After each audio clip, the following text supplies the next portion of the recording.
Hello everyone, Freemantle here with a story. In the fall of 1962, Harold goes off to college. There he hears in his classes, he finds in his reading and hears from his new friends how black people are being treated in America. He looks around and he sees that those who are beginning to venture into the streets, ride buses, and demonstrate are liberals. That's what they call themselves. That's what other people call them. And Harold makes the big mistake. Helping people is the heart of liberalism, he thinks, and he signs on. Sooner or later, Harold finds out about the resentment and envy, the pleasure liberals can take in hurting rich people, the preference for using the coercion of the law and government to solve social problems, all of which may seem eminently sensible to him, but maybe not, could perplex him or seem regrettably wrong-headed. But unless he's repelled more than he's inspired by the justice liberals do or try to do, he'll stay liberal. He'll pardon what he finds odd or less attractive in their ideas as excess of noble motive, because they're trying to help.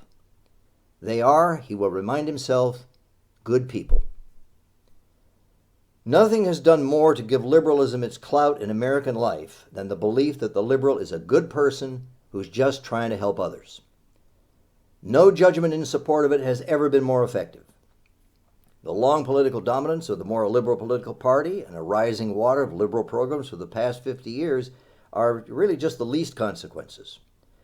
The believer like Harold is going to be inclined to give the liberal the benefit of every doubt and endure one liberal boondoggle after another.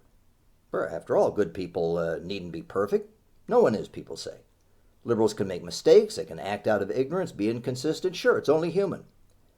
And especially important for our purposes here, the believer reasons backwards to his characteristically liberal understanding of current events, U.S. history, freedom, and capitalism.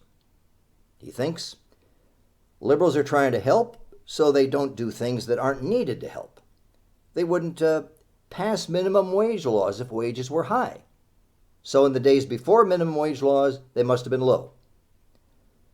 The liberal is trying to help people, therefore, wages under capitalism must be low. The reasoning is the same again and again, from food dating to state-required business disclosures and banking. The liberal's just trying to help, therefore, there's a pretty good chance of buying sour milk or stale bread if we don't have government-required dating. The banks must be concealing that information from us, or the government wouldn't be requiring that they tell us. The conclusion is that things must have been bad before government regulation, and they would again be bad without it because the liberal is just trying to help people. A person thinks, I don't know anything about climate science, but I do know that liberals stand shoulder to shoulder with environmentalists. Liberals are not going to care more about the environment than they care about people. Liberals try to help people. So, if the environmentalist says we need to scale back our lives, our survival depends on it, and the liberals are standing with them, I will too. A person becomes a liberal who is minimally decent, in other words, he has a basically good character, who isn't unscrupulous, has a certain threshold awareness of the world, a certain sensitivity toward people, who is kind and sympathetic, and has the empathy required for amicable, productive relationships with other people needed to get the world's work done, people say. Such a person is a good person, many would say. Why is it then that the welfare state is not what Americans wanted and thought they were getting?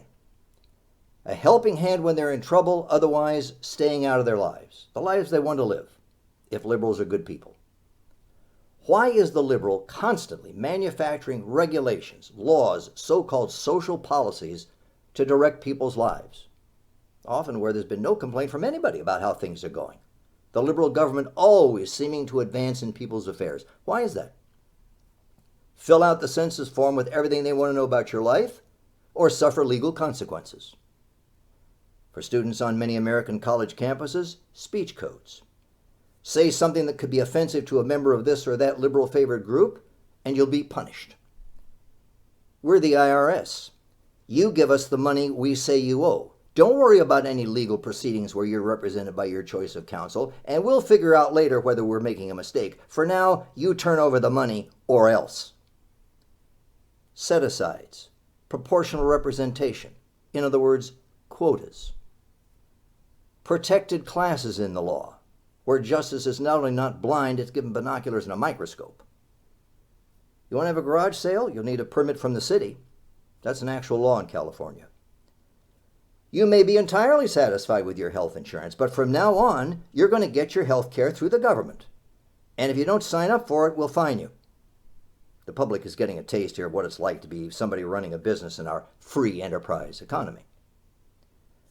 As these examples illustrate, there's nothing new about the trend. It goes back at least to the 1930s and the relationship between the government and the citizen that took very firm root then. But some Americans now seem to be genuinely frightened by what's going on, and many more seem to be puzzled. If observers are right, who are non-liberal students of history, if they're right about what are being called wave elections, wave, W-A-V-E, as in ocean wave. I don't know how the term originated, but as I understand it, it refers to elections that swing back and forth between hugely dominant wins for one party or the other, more or less alternating. So the Democrats are said to have won wave elections in 2006 and 8, Republicans and Tea Party candidates in 2010, pretty much a stalemate in 12, and Republicans won again in 14. These observers who are non-liberal and students of history say that wave elections show that Americans are making up their minds. Is this going to be a free country or a liberal country? Twice before, these observers remind us, Americans came to a point where the viability of the United States swung in the balance. At the country's founding, the question was whether the states could join in a workable nation. In the Civil War period, it was whether the United States would split into two nations. And now, for the third time, these observers say, the question is whether the United States is going to make it. This time meaning the United States as we've known it. In my experience, the question came up during the presidential election season of 2008, and it was asked seriously.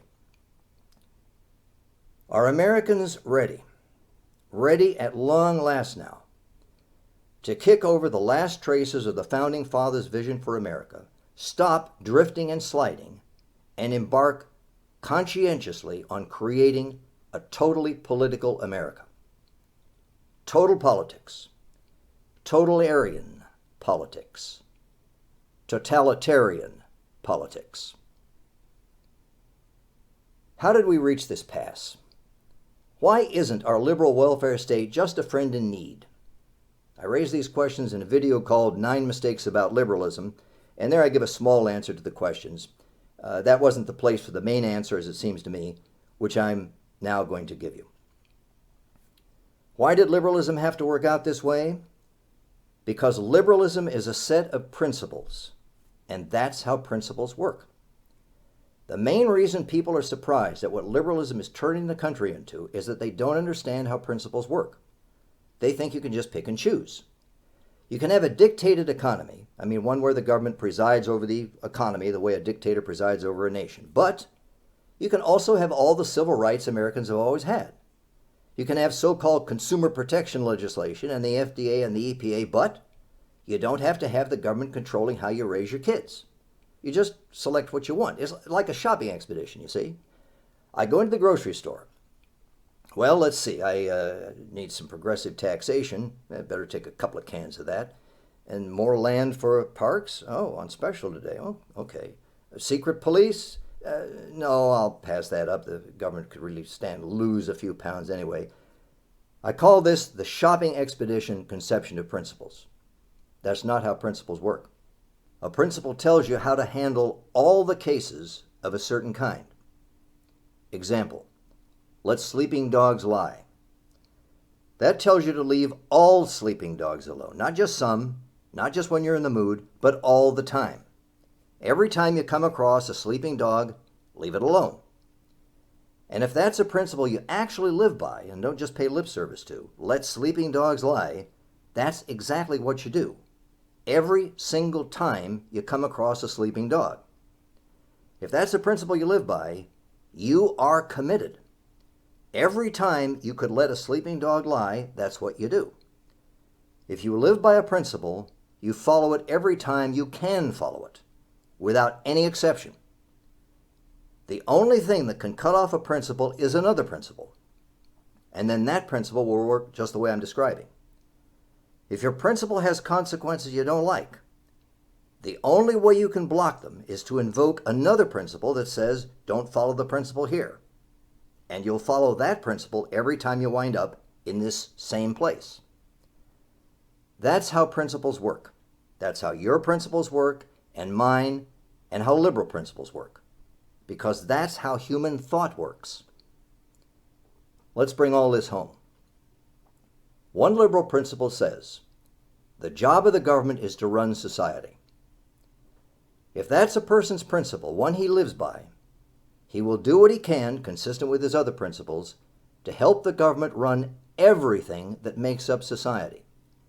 Every time he thinks about something in society, something social, he's going to see something that is the government's business and the possible object of another law, regulation, or so-called social policy if that part of society isn't what he believes it ought to be. Not just the economy and the public schools, but also the rights you have. And yes, the way your kids are raised. Running all of that is built into the principle that it's the government's job to run society because all those things are parts of society. And the liberal is going to apply that principle of his every single place it can be applied. The government is going to run every single thing that is part of society. The government may not issue edicts or direct orders about everything, but the liberal will see to it if he can that the government has the authority to step in anywhere, anytime, and regulate anything it wants to in the interest of running society. Because, says the liberal principle, it's the job of the government to run it. I'm not going to end this video with the usual warning about what's going to happen if Americans don't wake up. Everybody says that, even liberals say that in their own fashion, and nobody pays any attention to it, it seems.